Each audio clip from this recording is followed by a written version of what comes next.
तो काय की भाषणबाजी हो रही है? ये अधिकारी काय के लिए बैठे दिन बता आपकी दूर से ठंड के अंदर हिमालय पत्रार बंधु यहाँ बैठे हैं सारे लोग। जब हम यही नहीं जानते कार्यक्रम है क्या, तो कार्यक्रम का मकसद क्या है? कभी तो मैं ये कह सकता हूँ कि मेरे मुस्लिम समाज को सबसे ज्यादा योजनाओं में लाभ मिलने का काम मेरे साथियों हुआ है। आज मंगलवार को विकसित भारत संकल्प यात्रा सहसपान विधानसभा क्षेत्र के गांव बाजपुर पहुंची, तो ग्राम प्रधान मुर्शीद के नेतृत्व में ग्रामीणों ने विकसित भारत संकल्प यात्रा का भव्य स्वागत किया। कार्यक्रम के दौरान ब्रज क्षेत्र उपाध्यक्ष अल्पसंख्यक मोर्चा अतीफ निजामी, जिला उपाध्यक्ष सुभाष गुप्ता, पूर्व सांसद प्रतिनिधि पुरुषोत्तम लाल टाटा ने जनसभा को संबोधित करते हुए सरकार की उपलब्धियां गिनाई। कांग्रेस पर तीखा प्रहार करते हुए अल्पसंख्यक मोर्चा के क्षेत्रीय उपाध्यक्ष अतीफ निजामी ने क्या कहा, देखिए वीडियो। भारतीय जनता पार्टी की जो सरकार चल रही है केंद्र के अंदर, और भाई नरेंद्र मोदी जी जो प्रधानमंत्री जी हैं, उनके आह्वान पर, मोदी जी के आह्वान पर भारत सरकार ने ये कार्यक्रम शुरू किया है, विकसित भारत संकल्प यात्रा। ये पूरे ही देश के अंदर चल रही है 15 नवंबर 2023 और ये कब तक चलने वाली है यात्रा? 26 जनवरी तक, यानी कि जो हमारा महीना चल रहा है 26 जनवरी का, ये 26 जनवरी तक ये यात्रा चले और इसमें 2,55,000 ग्राम पंचायतों को कवर किया जाए। अब आप इसका मकसद समझे जरा। राजनीतिक मंच आपने बहुत देखे होंगे, सरकारें भी आपने पूर्व की बहुत सारी देखी होंगी। क्या कोई सरकार ऐसी आपके पास आई थी भारतीय जनता पार्टी की सरकार से पहले, या कोई ऐसा कोई प्रधानमंत्री आपको देखने को मिला भारतीय जनता पार्टी के प्रधानमंत्री को छोड़कर देश के अंदर, कि जिसने ईमानदारी के साथ जन कल्याणकारी योजनाएं उतारी हो, गरीब की चिंता करी हो, महिला की चिंता करी हो, युवा की चिंता करी हो, अल्पसंख्यक समाज की चिंता करी हो, दलित की चिंता करी हो, पिछड़े समाज की चिंता करी हो, और जितना भी गरीब देश के अंदर रह रहा है, मजदूर रह रहा है, किसान रह रहा है, महिला रह रही है, युवा रह रहे हैं, बच्चे रह रहे हैं, बुजुर्ग रह रहे हैं, क्या ऐसी कोई सरकार आई जिसने इन सभी लोगों की चिंता करने का काम किया? आई थी ना कोई? नहीं आई थी ना। लेकिन देश की आजादी के बाद 2014 में सरकार आती है भारतीय जनता पार्टी की, और जब कमल पूरा देश का इंसान धर्म और जाति से ऊपर उठकर जब कमल खिलाने का काम करता है ना, तभी यहाँ पर जन कल्याणकारी योजनाओं की शुरुआत होती है, तभी गरीब के कल्याण की बात होती है, तभी किसान के खेत में हरियाली आने की बात होती है, तभी माता और बहनों के सम्मान की बात होती है, और तभी युवाओं को रोजगार से और उनको कारोबार से जोड़ने की बात होती है। तभी तो गरीब के सर में छप्पर हटाकर उसे पक्के मकान देने की बात कब होती है? मालूम है ना किसी को? 2014 के बाद जब भाई नरेंद्र मोदी जी, इस देश का बेटा, इस देश का लाल, जब प्रधानमंत्री बनता है और ये कहता है 2014 में प्रधानमंत्री बनने के बाद, जब इस देश के अंदर कमल खिल जाता है, क्या कहते हैं? कोई जाता है? कितने लोग बैठे हैं? क्या कहते हैं प्रधानमंत्री 2014 में? कहते हैं हमारी सरकार धर्म और न्याय से, जाति से ऊपर उठकर काम करेगी और इस देश के नागरिकों का कल्याण करेगी और इस देश को मजबूत करने का काम करेगी। मेरे साथियों, कहा था या नहीं कहा था प्रधानमंत्री जी ने? कहा था मेरे साथियों, उन्होंने कर कर दिखाया। धर्म और जाति को साइड रख दिया। उन्होंने कहा कि अगर देश की बचाने की बात आएगी और अगर गरीब के कल्याण की बात आएगी, महिलाएं बैठी हैं, अगर इनके सम्मान की बात आएगी, तो धर्म और जाति को हम साइड कर देंगे, हम धर्म और जाति से ऊपर उठकर काम करेंगे। जो भाई नरेंद्र प्रधानमंत्री जी ने कर मेरे साथियों हमें दिखाया है। आज कभी तो मैं ये कह सकता हूँ कि मेरे मुस्लिम समाज को सबसे ज्यादा योजनाओं में लाभ मिलने का काम मेरे साथियों हुआ है। मेरे मुस्लिम समाज जहाँ सबसे ज्यादा तादाद में बैठे हैं, मैं पूछना चाहता हूँ अपने मुस्लिम समाज के भाइयों से, बताइए क्या प्रधानमंत्री जी ने, भाई नरेंद्र मोदी जी ने, कमल की सरकार ने, भारतीय जनता पार्टी की सरकार ने आपके साथ तो भेदभाव करने का काम किया है इस 9 साल के अंदर? बताने का काम करे, हाथ उठाए अगर नहीं करा है। अगर उन्होंने भेदभाव नहीं करा है तो यहाँ हाथ उठाइए। हाथ क्यों नहीं उठाते? काय का डर है? किससे डर रहे हो? हाथ उठाओ अगर प्रधानमंत्री ने आपके साथ पक्षपात नहीं किया है, बिना धर्म और बिना जाति के देखे हुए आपको मकान देने का मेरे साथ जो काम किया है। आपको सम्मान निधि देने का काम किया है। क्या नाम है भाई साहब आपका? आपको क्या मिला है? आपने हाथ क्यों नहीं उठाया? नहीं सर, अभी 2 बार उठा दिया मैंने। मैं इतनी देर से चीख रहा हूँ कि अगर ऊपर यहाँ के प्रधान, यही तो कमजोरी है मुसलमान की, डरता है। और तो सिर्फ अल्लाह से डरना चाहिए, नहीं डरना चाहिए, किसी पार्टी से नहीं डरना चाहिए। जो हक की बात करेगा हम उसके साथ है, ये समझ लेना। अगर आज मेरा समाज अगर सुरक्षित है, अल्पसंख्यक समाज सुरक्षित है, दलित समाज सुरक्षित है, मेरा पिछड़ा समाज सुरक्षित है, तो सिर्फ भारतीय जनता पार्टी की सरकार में, इस कमल की सरकार में, भाई नरेंद्र मोदी जी के युग में हम लोग सुरक्षित हैं। 150 करोड़ वासी इस देश के भाई नरेंद्र मोदी मेरे साथियों सुरक्षित है। क्या आपने देखने का काम करा 2014 के बाद? क्या देश के अंदर कहीं दंगा हुआ है? हिंदू मुसलमान की बात हुई है? यही 2014 से पहले चले जाओगे, कांग्रेस की सरकार में आ जाओगे, जिसको हमारे समाज ने भरपूर वोट देने का काम किया। उसने सिर्फ दंगों की राजनीति करी और हमारे समाज जो अर्श के ऊपर था आज फर्श पर आ गया। कैसे आ गया मेरे साथियों? ये जब आया जब हमने कांग्रेस को वोट दिया, उसने दंगों की राजनीति करी, हिंदू और मुस्लिम में खाई पैदा करने का मेरे साथियों काम किया। तभी आज हमारा समाज फर्श पर नजर आता है, हमारा समाज रिक्शा टांगा ठेले चलाते हुए नजर आता है। यही तो कांग्रेस थी जिसने मदरसों को बंद कराने का काम किया था। यही तो सरकार थी, यही तो पूर्व के शासन थे, यही तो कांग्रेस थी जिसने ये नन्हे मुन्ने जो बच्चे बैठे हैं इनको शिक्षा से वंचित करने का काम, इनसे शिक्षा को छीनने का काम मेरे साथियों कांग्रेस ने किया था।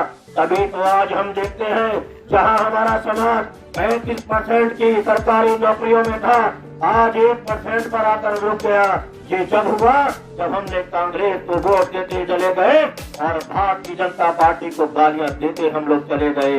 हमने क्यों नहीं? क्योंकि हमारे बीच में जो लोग आते थे वो हिंदू और मुस्लिम की बात करते थे और कहते थे कि भारतीय जनता पार्टी की सरकार को मुसलमानों से तुम्हें रोकना है।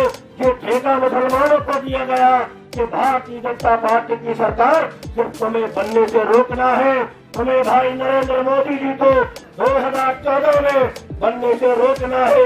ये ठेकेदारी किसे दी गई? ये मुसलमान को दी गई, ऐसे मुसलमान को दी गई जो कांग्रेस को वोट देता चला गया। और समाज कहाँ आ गया मेरा चचा? जानते हो आप, मेरे बुजुर्ग यहाँ बैठे हैं, बताओ कितने बच्चे नौकरी में लगे आपके? आपने जब कांग्रेस को वोट दिया था, बताओ समाज कहाँ है आज आपका? जब आप कांग्रेस को 60 से 70 साल वोट देते चले आ रहे हो। मेरे साथियों ये जान लो, अगर आज मुसलमान की कोई बात कर रहा है और मुसलमान का कोई उत्थान चाहता है तो देश के अंदर एक ही नेता है, भाई नरेंद्र मोदी जी, और एक ही पार्टी है भारतीय जनता पार्टी, और एक ही निशान है कमल का। मेरे साथियों ये जब कमल 2014 में खिला, आज ने वोट देने का काम किया था, जब नहीं दिया था तो आपको मकान कैसे मिल गया? आपको शौचालय कैसे मिल गया? स्वास्थ्य कार्ड कैसे मिल गए? क्या ये पूछा गया? हमें वोट नहीं दिया है, हमें योजनाओं में भी लाभ नहीं मिलेगा। जो सरकार ईमानदारी से काम कर रही है, जो प्रधानमंत्री ईमानदारी से काम कर रहा है, हम उसकी बात भी न करें, हम उसका गुणगान भी न करें। ये तो हमारे धर्म में नहीं लिखा है, ये तो इस्लाम धर्म नहीं कहता कि जो हमारा ऊपर एहसान करेगा हमें उसका बदला भी न उतारे। कहीं कोई कहता है इस्लाम धर्म कहता है कि इस्लाम धर्म कहता है? मेरे साथियों इस्लाम धर्म नहीं कहता कि जो हम पे एहसान करता है हमें उसका एहसान नहीं उतारना है।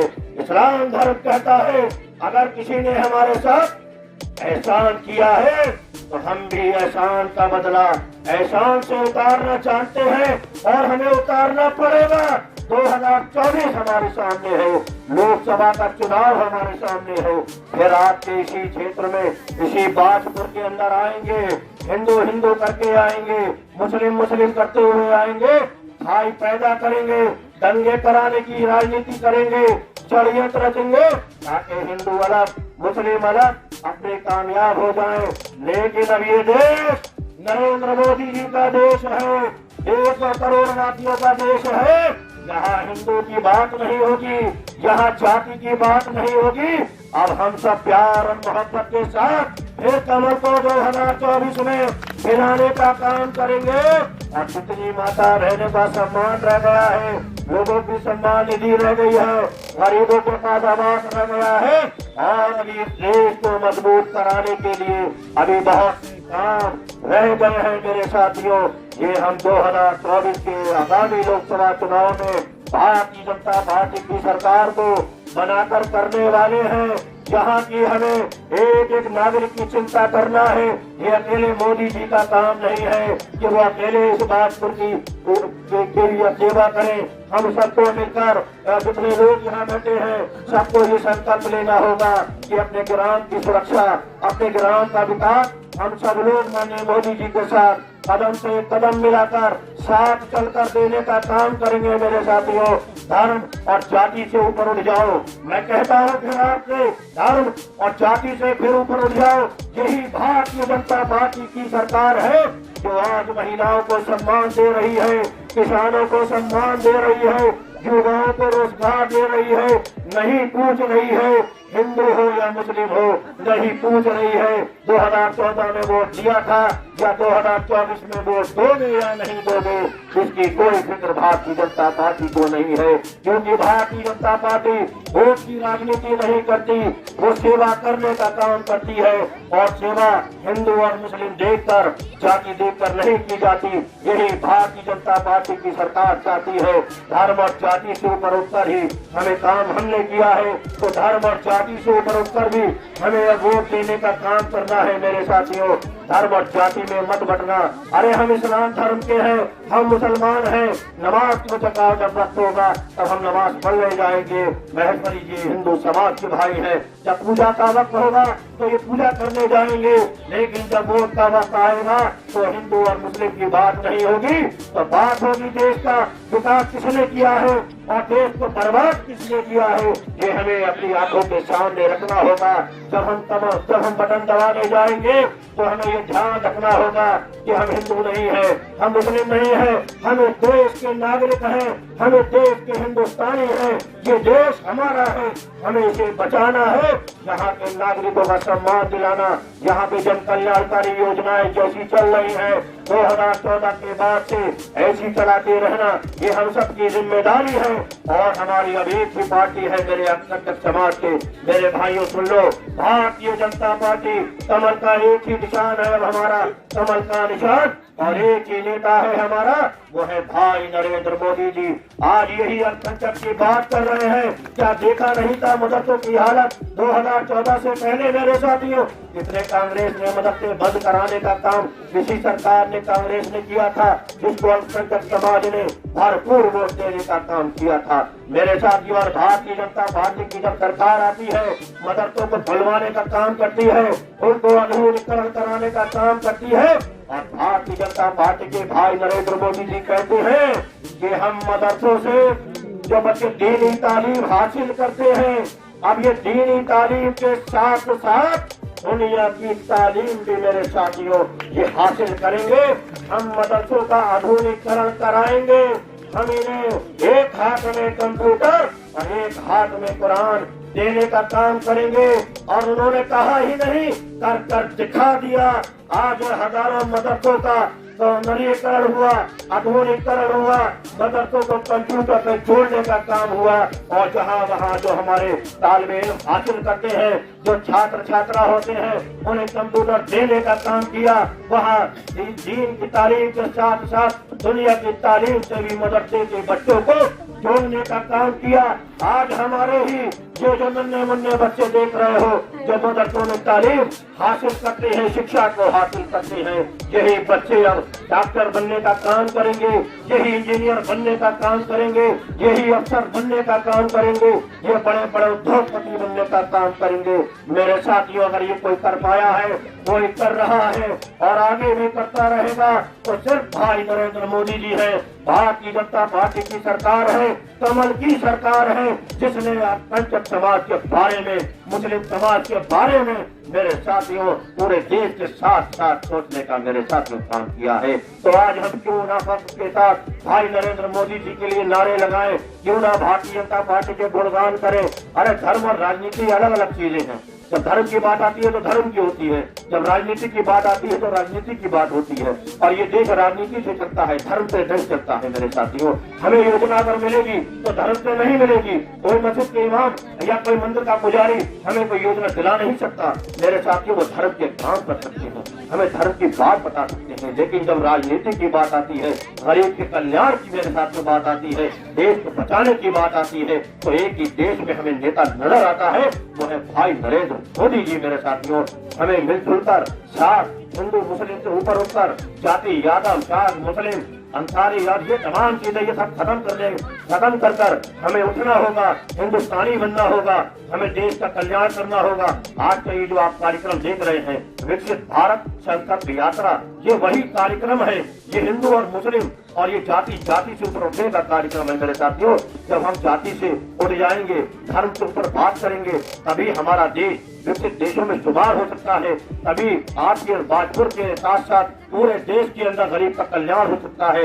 विकसित भारत संकल्प यात्रा का आज का कार्यक्रम का मेरे साथियों यही मकसद है कि कोई भी महिला बिना शौचालय के न रहे, कोई भी किसान बिना सम्मान निधि के न रहे, कोई भी किसान ऐसा न हो जिसके खेत में हरियाली न आए, कोई भी बच्चे ऐसे न हो जिसे शिक्षा न मिल पाए मेरे साथियों, कोई भी ऐसा हमारा गरीब परिवार का सदस्य न हो मेरे साथियों जिसके पास आवाज न आ पाए। आज का कार्यक्रम यही है, यही माननीय मोदी जी चाहते हैं। जो हमने 9 वर्ष के कार्यकाल के अंदर हमने जो गरीब कल्याण के लिए योजनाएं चलाई, लोगों को बहुत करोड़ों की तादाद में लोगों को लाभ मिला। लेकिन कहीं न कहीं माननीय नरेंद्र मोदी जी कमल की सरकार जानती है मेरे साथियों, कुछ हमारे भाई बहन कुछ रह गए होंगे, किसी न किसी योजना के वक्त वंचित रह गए होंगे। जैसे यहाँ लोगों ने भी बताया, कुछ लोगों ने कहा कि ये योजना का लाभ नहीं मिला, कुछ ने कहा हमें ये लाभ नहीं मिला। ये कार्यक्रम ही आप लोगों के लिए लगाया गया है। अगर आप लोग लाभ से वंचित हैं तो ये जिम्मेदार सरकारी अधिकारी मोदी जी की पूरी सरकार आपके सामने बैठी है मेरे साथियों। इन लोगों यही लोग आपको लाभ दिलाने का काम करेंगे। यही माननीय मोदी जी ने आपको आज इसी आपके भाजपुर ग्राम के अंदर ये विकसित भारत संकल्प यात्रा का कार्यक्रम आयोजित हुआ है मेरे साथियों। तो मैं यही चाहता हूँ कि यहाँ पे आपके ग्राम के प्रधान भी हैं, यहाँ पर आपके सचिव भी हैं, एडीओ साहब भी हैं और भी जिम्मेदार अधिकारी बैठे हैं। आप लोगों को अगर योजनाओं में कहीं न कहीं लाभ नहीं मिल पाया है तो आप इन लोगों से बात करिए और योजना का लाभ उठाइए। ये आपका हक है और ये भाई नरेंद्र मोदी जी ने कहा है कि आपको ये जब योजना चली है, आप पात्र हैं और आपको जरूरत है तो इन योजना का लाभ लीजिए। अब आपको कहीं जाने की जरूरत नहीं है, आपके गांव के अंदर ही योजना है, योजना के अधिकारी बैठे हैं, आप इनसे लाभ लीजिए। जो लोग नहीं आ पाए वो लाभ नहीं ले पाएंगे, वो यही कहेंगे कि हमें योजना का लाभ नहीं मिला। अरे जब जाओगे नहीं, आओगे नहीं तो कैसे काम चलेगा? कौन योजना का लाभ देने जाएगा? कोई किसी ने दिया, लेकिन आज भारतीय जनता पार्टी की सरकार, कमल की सरकार, केंद्र की सरकार, भाई नरेंद्र मोदी जी आपके द्वार इस खड़े हैं। इस कार्यक्रम के माध्यम से आप योजना का लाभ लीजिए। और मैं यही कहना चाहता हूँ कि आने वाला वक्त 2024 का है, आगामी लोकसभा चुनाव हमारे सामने है। धर्म और जाति से ऊपर उठकर आपको वोट करना है, कमल का बटन दबाना है और हमें अपने देश को बचाने का काम करना है। और हमें यहाँ की जो जन कल्याणकारी योजनाएं लगातार चल रही हैं, इसको ऐसा ही चलते रहने देना है, क्योंकि करोड़ों लोगों का लाभ हुआ है इस देश के अंदर। इस गांव के अंदर भी सैकड़ों लोगों को लाभ मिला होगा योजनाओं का। ऐसे भी बहुत सारे लोग रह गए। 2024 में हमें फिर सरकार बनाते हुए तीसरी बार भाई नरेंद्र मोदी जी को फिर देश का प्रधानमंत्री बनाते हुए, देश को सौंपते हुए जो जन कल्याणकारी योजनाएं चल रही है, ये हमारी जिम्मेदारी है, ये रुकना नहीं चाहिए। अगर ये रुके तो आपकी इस गाँव का भी विकास रुक जाएगा, यहाँ योजना मिलने से भी रुक जाएंगी। तो हमें ये चलाते रहना है। 2014 में हमें कमल के बटन को दबाना है और योजनाओं को फिर ऐसी संचालित रखना है, देश को मजबूत ऐसी कराना है मेरे साथियों। तो बस मैं यही कहना चाहता हूँ, एक नारे के साथ एक नारा लगाएंगे सब लोग मेरे साथ। मैं कहूँगा मातृ वतन, आप कहेंगे जिंदाबाद जिंदाबाद। मैं कहूँगा हिंदुस्तान, आप कहेंगे जिंदाबाद जिंदाबाद। मातृ वतन, मातृ वतन, हमारा प्यारा हिंदुस्तान, हमारा प्यारा हिंदुस्तान। हमारे देश के नेता नरेंद्र मोदी, हमारे देश के नेता नरेंद्र मोदी, हमारे प्रदेश के नेता योगी जी, हमारे प्रदेश के नेता योगी जी। बहुत बहुत धन्यवाद। कार्यक्रम के दौरान महिलाओं की गोद भराई की गई। उसके बाद भारत को 2047 तक विकसित राष्ट्र बनाने के उद्देश्य से लोगों को शपथ दिलाई गई। कार्यक्रम के दौरान भाजपा नेताओं ने पत्रकारों का भी फूल माला पहनाकर भव्य स्वागत किया। इस दौरान भारतीय जनता पार्टी के जिलाध्यक्ष युवा मोर्चा गोविंद पाठक, जिला सोशल मीडिया प्रभारी अनुराग दीक्षित के साथ कई भाजपा नेता मौजूद रहे। अगर आपको हमारा ये वीडियो पसंद आया हो तो वीडियो को तुरंत लाइक करें, अधिक से अधिक शेयर करें और बुलंद आवाज 24 चैनल को तुरंत सब्सक्राइब करें। बेटियों का सम्मान करेंगे और अपनी बेटियों को खूब पढ़ाएंगे लिखाएंगे। धन्यवाद।